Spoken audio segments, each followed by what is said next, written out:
हे प्रिय, आज मैं उन 3 स्त्रियों के विषय में बताने वाला हूँ जिन्हें शिवलिंग को जल नहीं चढ़ाना चाहिए। इन स्त्रियों को शिवलिंग को जल देने का कोई शुभ फल प्राप्त नहीं होता है। उल्टा इनके द्वारा शिवलिंग को जल चढ़ाने पर उन्हें महापाप ही लगता है। शिवलिंग ही मेरा साक्षात स्वरूप है, जिसकी नित्य पूजा करने वालों की मैं सदैव रक्षा करता हूँ। आपने देखा कि किस प्रकार मात्र 12 वर्ष की आयु वाले मार्कंडेय को अमृतत्व का वरदान प्राप्त हुआ था। एक समय की बात है, देवी पार्वती कैलाश में भगवान शिव के पास आती है और उनसे पूछने लगती है, हे प्रभु, आप ही आदि और अंत है। आपके के कारण काल प्राणी को ग्रहण करता है, किंतु आज मैं आपके पास यह जानने के उद्देश्य से आई हूँ कि शिवलिंग को जल चढ़ाने के नियम क्या है। कौन सी स्त्री शिवलिंग को जल चढ़ा सकती है और कौन सी स्त्री शिवलिंग को जल नहीं चढ़ा सकती, इस विषय में मुझे ज्ञान दीजिए। तथा कौन सी स्त्री को सावन सोमवार व्रत का पालन नहीं करना चाहिए, कृपा करें और मेरे मन की आशंकाओं को दूर करें। मित्रों, तब मुस्कुराते हुए भगवान शिव कहते हैं, हे देवी पार्वती, आज आपने उत्तम प्रश्न किया है। शिवलिंग को जल देने के महत्वपूर्ण कुछ नियम होते हैं। उन नियमों का पालन करते हुए ही शिवलिंग को जल देना चाहिए। यदि कोई व्यक्ति इन नियमों का पालन नहीं करता है तो उसे महापाप लगता है। हे देवी, मैं उस स्थान से रुष्ट होकर चला जाता हूँ जहां पर इन नियमों का पालन न किया जाए। हे पार्वती, शिवलिंग को जल चढ़ाने के नियम बताने से पूर्व मैं आपको मेरे परम भक्त सुमति की एक प्राचीन कथा सुनाता हूँ, जिसे आप ध्यान से सुनिए। जो भी स्त्री इस प्राचीन कथा का श्रवण करती है, उसे शिवलिंग को 100 वर्षों तक जल अर्पण करने का पुण्य प्राप्त होता है। इस कथा को जो भी पूरा ध्यान से सुनता है और इसका प्रचार करता है, उसके दुखों का नाश होता है और उसकी दरिद्रता दूर होती है और सदा के लिए वह इस संसार की मोह माया से विरक्त हो जाता है। तब माता पार्वती कहती है, हे स्वामी, आपके मुख से इस कथा का श्रवण करना बड़े सौभाग्य की बात है। कृपया आप मुझसे वह कथा कहिए, मैं इसे ध्यान से पूरा अवश्य सुनूंगी। तब भगवान शिव देवी पार्वती को वह कथा सुनाने लगते हैं। मित्रों, इस कथा को आप ध्यान से पूरा अवश्य सुनिए, क्योंकि आधा अधूरा ज्ञान घातक हो सकता है। तो चलिए आपको सुनाते हैं वह कथा। साथ ही कमेंट में हर हर महादेव अवश्य लिखें। मित्रों, भगवान शिव कहते हैं, हे देवी पार्वती, पूर्व काल की बात है। अक्षयपुरी नगरी में सुखदेव नाम का एक ब्राह्मण निवास करता था। सुखदेव बहुत ही बुद्धिमान, रूपवान, गुणवान और सभी शास्त्रों में पारंगत था।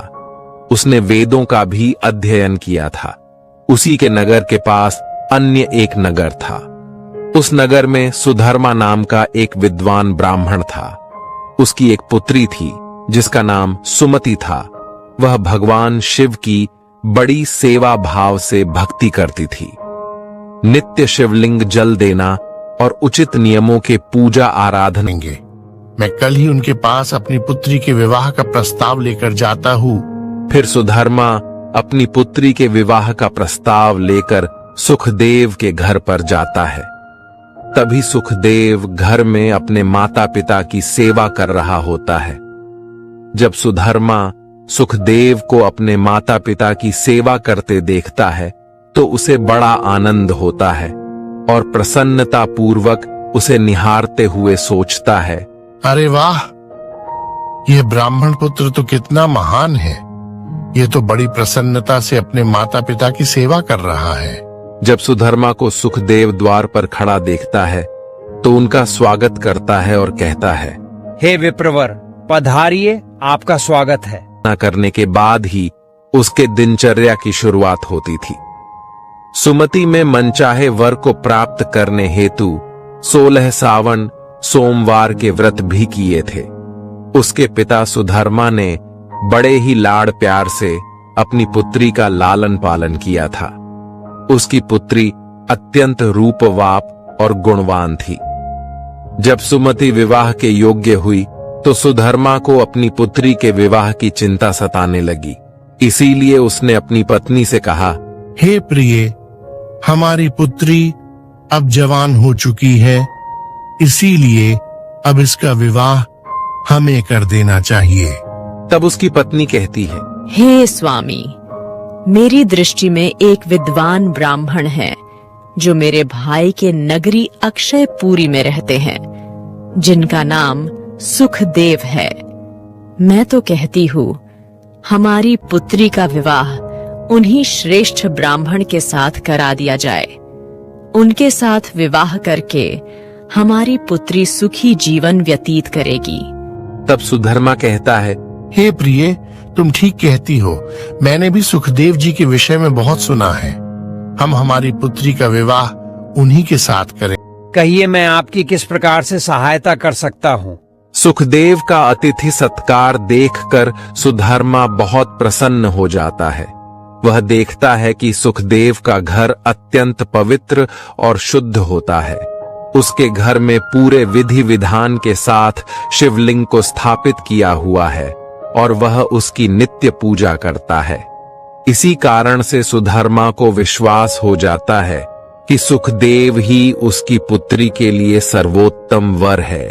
तभी सुधर्मा सुखदेव से कहता है, हे विप्रवर, आज मैं आपके पास मेरी पुत्री के साथ आपके विवाह का प्रस्ताव लेकर आया हूँ। मेरी पुत्री के लिए आपके समान श्रेष्ठ वर कहीं और नहीं मिल सकता। तब सुखदेव के माता पिता भी यह बात सुनकर प्रसन्न हो जाते हैं और सुखदेव को विवाह के लिए मना लेते हैं। फिर सुखदेव भी विवाह के लिए तैयार हो जाता है। मित्रों, समय के अनुसार विवाह का मुहूर्त तय किया जाता है और एक पवित्र स्थान पर सुखदेव और सुमति का विवाह संपन्न किया जाता है। सुमति के सुंदर और मनमोहक रूप को देखकर सुखदेव भी बहुत प्रसन्न होता है। सुमति अत्यंत सुंदर, गुणवान और चरित्रवान स्त्री थी। विवाह के बाद और नित्य रूप से शिवलिंग को जल देती थी तथा बेल्वपत्र अर्पण करती थी। दिन भर वह अपने अन्य कामों कर सभी परिवारजनों को प्रसन्न करती थी। फिर रात को वह पति के चरण दबाकर उसके सो जाने के बाद ही सो जाया करती थी। सुमति के अंदर एक पतिव्रता नारी के सभी लक्षण थे और वह अपने पति को ही परमेश्वर मानकर उनकी सेवा करती थी। सुमति ने कभी अपने पति के अलावा अन्य पुरुष के विषय में विचार नहीं किया। वह सत्य धर्म का पालन करने वाली और धर्म कार्य करने वाली पवित्र स्त्री थी। उस बाद जब सुमति सुखदेव के घर पर जाती है तो वह भी अपने पति और सास ससुर की बड़ी सेवा करती है। अपनी मधुर वाणी और कार्यों से वह सभी के मन को जीत लेती है।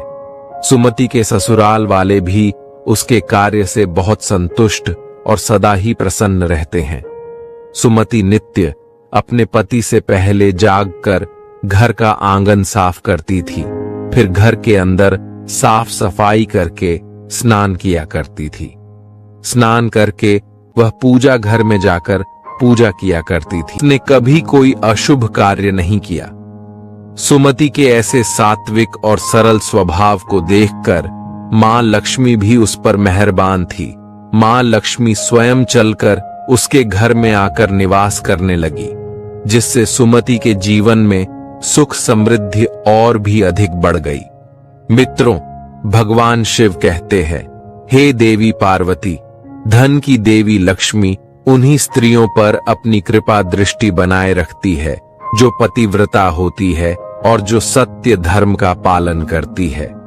सुमति के अंदर वे सभी लक्षण थे जो एक श्रेष्ठ पतिव्रता नारी के अंदर होने चाहिए। लेकिन आगे मैं तुम्हें बताऊंगा कि सुमति की एक भूल के कारण उसका पूरा परिवार दुखों के बादलों में डूब गया और उसके जीवन में केवल क्लेश, अशांति और दुख ही आने लगे। हे पार्वती, फिर एक दिन की बात है जिसके अगले सुबह श्रावण मास आरंभ होने वाला था और संजोग से उस दिन अमावस्या भी थी।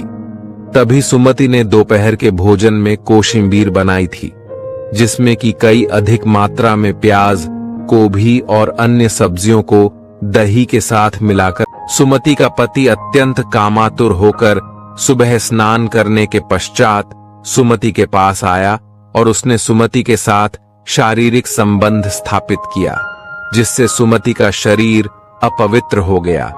लेकिन सुमति का मन भी काम के प्रभाव में ही था, इसीलिए वह भी अपने नित्य नियम को भूल गई और उसने पति के साथ संबंध बनाने के बाद बिना स्नान किए ही शिवलिंग को स्पर्श किया और जल चढ़ा दिया, जिससे सुमति के शरीर में महामोह ने प्रवेश कर लिया, जिस कारण से सुमति के सारे इंद्रिय तिलमिला बनाया था और स्वाद को बढ़ाने हेतु सेंधे नमक का भी उपयोग उसने किया था।